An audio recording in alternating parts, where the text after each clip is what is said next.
けし埼玉支部。おー、マジョーラが効いてるわ。簡単に外れましたね。簡単すぎて何もやらずに終わるっていうのもな。一回後ろ後頭部へ行って角ツヤツヤのギラギラ赤も生まれるんちゃう。特撮改造エキシビジョン。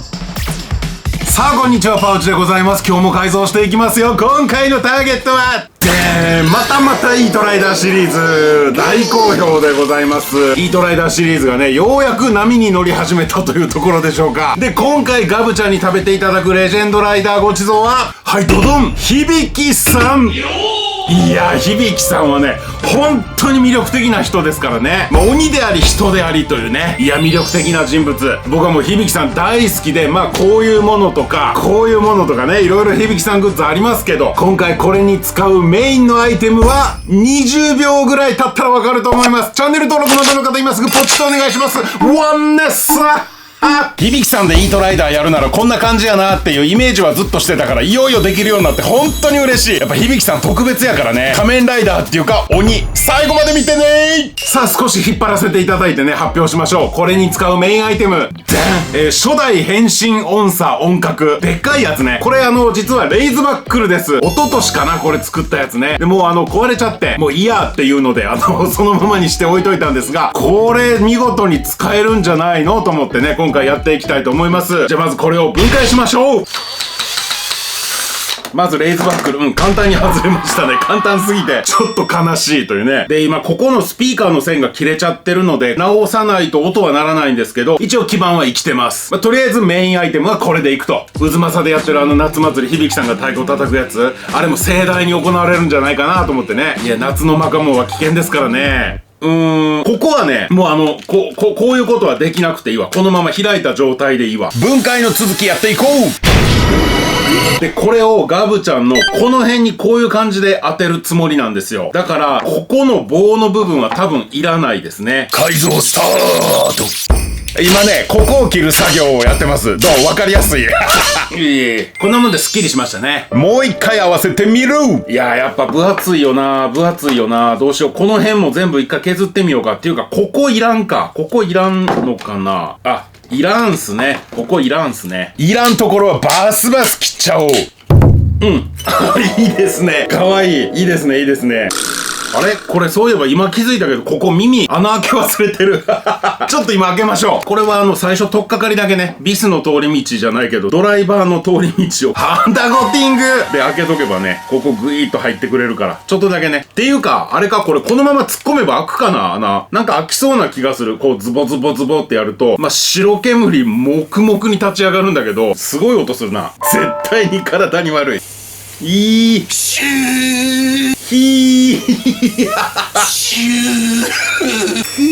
マカモ生まれるんちゃうか、これ、この煙の量。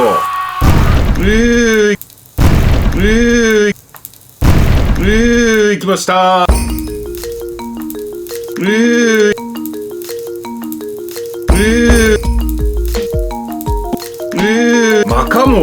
マカモ真似するなよ。マカモ生まれるんちゃうか。マカモ生まれるんちゃうか、これ、この煙の量。いきました。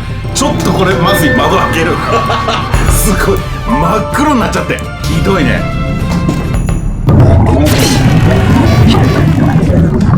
煙は散らしました。次はスピーカーを付け替えます。これもう何の基板かわからないんだけど、ちょうど電池ボックスとスイッチとスピーカー、このままこっちにね移植というかつなげてみて、電池ボックスはこの辺に設置できないかなと思って、ガブちゃんの裏側ねちょっとやってみる。だからまずこの辺解きほぐしていこうか。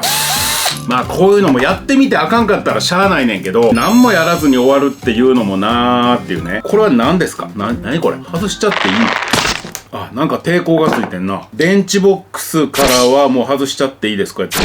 どうも、編集中のパウチ、ヘンパウです。この今使ってる音叉のまずスピーカーの線が外れてましたね。だからスピーカーの線つなぎ直さないといけない。それともう一つ、電池ボックスっていうのがこの昔のデラックス音叉の場合、裏面のカバーに一体型になった状態なんですよね。最近のおもちゃって割とこう電池ボックス1個あってビスとかでこう組み込んでるのが多いんですけど、これの場合はパーツと一体型になってるってことは、電池ボックスだけ外そうとすると、そのパーツ全部ニッパーで切り取らないとダメっていうね、結構手間がかかるんですよ。な上に、電池ボックスもスピーカーも昔のおもちゃやから、質があんまり良くない。なので最近のおもちゃの電池ボックスとスピーカーにつなぎ替えた方が、性能がアップするなという判断で、これからそのつなぎ替えをやっていきます。でもあんま真剣につなぎ替えをお見せしても多分面白くないから、まあ、ちょんちょん、ちょんちょんぐらいのね、スピーカーと電池ボックスとちょうど2箇所ずつあるからね、ちょんちょんって4箇所かな、わからん。なんか、まあ、これから編集するんで、ちょっとわからないですけど、できるだけコンパクトにまとめたいと思います。本編戻りますわ。はい、ちょうどね、ごちそうちゃんのヒントになったと言われるミニオンさんの缶ですね。これお気に入りです、私。電子部品が入ってます。さあ、で、この細かい基板が安定しないとき、万力って言うんですけど、こういうアイテムがあるんですね。これは犬仮面っていうね、僕とほぼ同期の YouTuber に教わりました。あいつ最近活動始めたからまたね、楽しくなるんじゃない？ちょっと。犬仮面も潜水からね。電池の赤路線とスピーカーの線をそれぞれ繋いでいきます。ほんでワンネスたち、これがハンダゴテの本来の使い方やで。よし、繋ぎ替えできました。ズドン。電源入りましたね。そして、多分、ここをね、長押しするんやったかな？単押しでいいのかな？あ、単押しで始まった。で、これが頭についてたから、これを、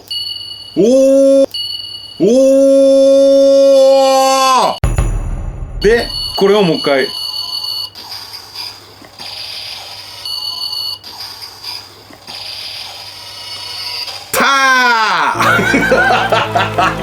たー！うまくいった！いやいや、やってまうな、これ。やってまうな、この音鳴ると。基板を固定してます。基板は固定された。電池ボックスを後ろに回すと。で、スピーカーも後ろに回したいんだけど、そんなスペースある？上顎を上下に動かすパーツの隙間に突っ込んでみたんだけど、ここを挟んじゃうと、これが動かへんよね。そうか。なんか、うわ、すごい、ここ、すごっ。何これ？こんなフィット感ある？うーわ、来たんじゃないこれ。何を興奮してるかというと、この電池ボックスの端っこが、これわかるかな？型取る時に多分空気かなんかが入ってうまく取れなかった隙間にピタッとフィットしたんですよ。シンデレラフィットでした。びっくりした。こういうこともあるんすね。これで顎を動かすパーツとも干渉せずに、ほら、ちゃんと収まってくれてるんですよ。いや、マジで助かった。うまくいった。で、スピーカーの位置はここにしました。こうやってドボドボのグルーガンで固めただけですけどね。で、スイッチは顔の横に穴開けて、こんな感じでグルーガンで固定してます。これもうまく収まってくれました。そして押しボタンと基板はまとめてグルーガンで固定して押せば鳴るっていう状態にしてあります。はい、今んとここんな感じです。で、昨日ちょうどね、響さんの CSM が発表されました。変身音差音格 CSM どうなのかな？劇中みたいにちっちゃいといいけどね。またちっちゃい中に基板とか全部詰め込める技術がないのかもしれない。もしかしたら複雑すぎて。だからちょっと大きくなるのかもしれない。僕展示見に行ったわけじゃないから、実際に自分の目で確かめてないんだけど、まあちっちゃかったとは聞いてるけど、劇中ほどちっちゃいかなどうかなって感じ。ちなみに仮面ライダー響に出てくる変身音差はね、これ 3D プリンターで作った劇中サイズのやつ、去年ね、カバヤンくんにいただいたんですよ。3D プリンターの YouTuber でね。いや、すごい人なんですけど。で、これをこうやっていっぱい複製して自分でシリコンで型取ってね、複製して置いてあるんで、これを2025年、響さんが20周年になったら、全部いろんな鬼が使う音差に色塗るぞと思ってね、ずっと温めてたんです。いや、ようやく2025年になったから、これ次回かな？次回の動画でちょっとね、一個一個全部塗っていきたいんですよね。あと、紐つけたりね、装飾もして、なんか本格的に、あと僕が鬼になったらっていう想定でずーっとこれも温めてた、大吹っていう鬼がいるんですけど、その大吹さんの変身音差も作っていきたいと思ってるんでね。次回かその次かちょっとわかる。次回やりたいんだけど、これぜひ待っててほしいんですね。で、これちなみに大きさどんなもんかっていうと、当時のデラックスがこんな感じ、比べるとこんなもんですね。で、この間再販された音差だとこんな感じ。もうちっちゃいのわかりますね。いや、今言った大吹さんについてはね、オリジナルの武器もいろいろ設定考えてるんですよ。その人物像についてもね、いろいろ考えてるんでね。もううちはね、たけし埼玉渋谷と思ってるので、この2025年はね、もう存分に響さんを楽しんでいきたいと思います。という楽しい前置きをした上で、次の作業に行きます。この角の部分ですね。角というか、まあ、音差こうキーンってやるやつ。これが、響さんの顔のデザイン見ていただくと、まずおでこに鬼があって、そこから、やっぱ音差がこう出てるんだけど、それがギュインと角に一回後ろ後頭部行って、やっぱり戻ってきて、角っていうね、こういうデザインになってるんですよ。これをちょっとね、再現できないかなと思って、どうしてもやりたいのよね。はい、バーン。これ、セーフタイトという建材ですけど、まあ、この切れ端で十分かなと思って、これ使っていきます。これをグイーンとこう伸ばしてきて、キュッてやるんだけど、まずこれの角度をね、ちょっとね、ぐにゅっと変えたいと思うので、どうしようかな。ヒートガン行ってみる。ちょっとわからんけど、ヒートガンどうかね。お、ちょっと曲がってきたかな。どうやろうか。グリーンっていくかな。おーいったけど、なんか根元がそのまま動かずで気持ち悪いね、この感じね。でも、そうか、響さんの顔を作ってるわけじゃないもんね。この音差から響さんっぽいニュアンスっていうのだから、やっぱ根元は音差じゃないとあかんのか。難しいね。ニュアンス難しい。角曲げはこの辺にして、次は角の造形。上のカメラで見えるかな。なんかこんな感じ。こんな感じって、いや、すごいな。すごい感じになってんな。だから、この辺で切っちゃえばいいかな。で、やっと。カットちょっと今、細いカッター用のクローバーがなくて、太いカッターで。これは僕のね、一応先生カッターというつもりで買ったんですけど、こないだね、モアタイム練馬さんという、障害を持った青年たちが学ぶ場っていうのがありまして、すごく明るくてね、雰囲気のいいとこだったんですけど、そこで僕ね、初めてね、授業をさせていただいたんですよ。美術の授業っていうので、でかい武器をみんなで作ろうっていうのでね、こんな感じで、みんなで大きい武器作ってきたんですよ。で、その時の余り、その時用に買ったカッターナイフというね。いやー、ちょっとずつね、いろんなことさせていただいてますよ、私パウチね。皆さんのおかげです。本当ありがとうございます。さあ、切っていこう。変えたてのクローバー、スパスパ気持ちいいね。イメージした形に切っていく。ここを、こんな風に切ってみましょうか。どうやら角度合ってるかな。割といい感じ。適当にやった割にはいい感じなんじゃない？響さんの角を見ると、もうちょっとこう幅があるので、同じ素材足してやっていこう。グルーガンでくっつけて太くしたら、斜めにカット。ギリギリで際どいね。怖っ。スリリングやわ。でももう私先生ですからね。怖いとか言ってられないですよ。少しずつカットしていくとだんだん形が見えてくるね。これが楽しいところやね。じゃあベルトサンダーで磨いて滑らかにしていきましょう。これもやりすぎるとくぼんじゃうので注意が必要なんだけど、慣れてくるとすごい便利な機械ですね。ほんでこの細いところはちょっと大変なんだけど、角度さえミスらなければ大丈夫だと思う。でも周りがカスだらけになるから、それがねちょっとネックやねんけどな。掃除すればなんとかなるから、だんだんねぬるーんとした質感になっていくんですよね。あと前も言ったけど音めっちゃでかい。イエーイ今の中津川源さんです。これもう一個作ります。ベン。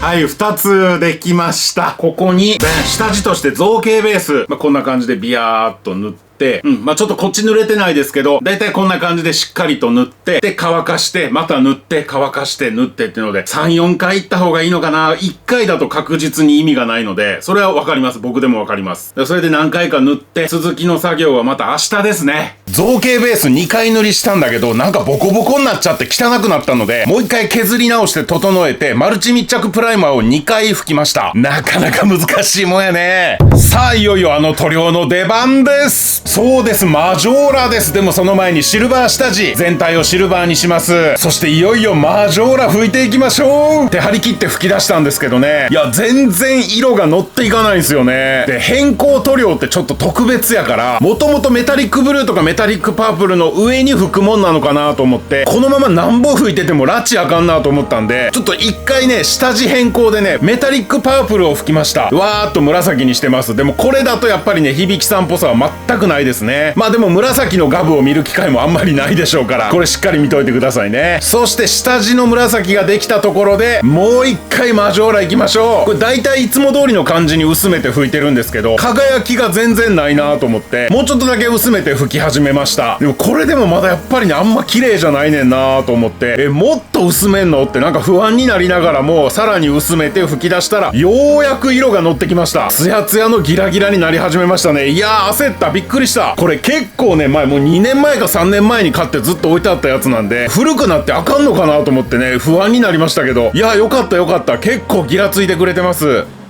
はい、見事にマジョーラが効きましたね。さあ、いよいよパーツが揃ってきたよ。これもね、銀色に塗ったので、角にグルーガン塗ってくっつけて延長しまーす。これもグルーガンで位置をしっかり確認して貼りますと。で、角次は歯赤く塗りました。これなんで歯を赤くしたかというと、響さんの手、ちょっと赤いでしょ。響紅になりかけてるっていう設定があるんですよ。というのも響さんは太鼓の音劇でバチを持ってね、タタタタって手を使うんですよ。メインで手を使う。だから全身ほんのり赤いんじゃなくて、手だけ筋肉が発達して紅になりかけてんじゃないかなって思ったの。で、その考え方でいくとね、ガブの場合って一番使うのはやっぱりごちそうを食べて変身っていうことやから、やっぱ歯を使うなと思ったんですよ。しょうまくんじゃないよ、ガブだよ。なので歯を鍛えて紅になりかけるんじゃないかというね、そういう妄想です。いや、この妄想設定はね、楽しかった。よし、じゃあここにグルーガン、ブリブリブリブリブリブリブリブリブリブリブリブリブリブリ、ほい。おいいぞ、かなりいいぞ、ダーン。ほら、意外としっくりきたね。この歯についてはね、毎回イートライダーシリーズやるときに考えるんだけど、だいたいシルバーとか白に発想が行きがちやなと思って、思いっきり真っ赤っていうのをね、ちょっとやってみたかったんですよね。いや、よかった、やってよかった。かなり響カラーに近づきましたね。はい、次、目どうするかというと、これもね、ちょっと悪ふざけかなとも思うんだ。でん鬼石。僕がよくつけてる鬼石のブレスレットと同じ型で作りました。半分だけね。今僕の鬼石ブレスレットはちょっとリペアしてます。色ハゲが激しいんで。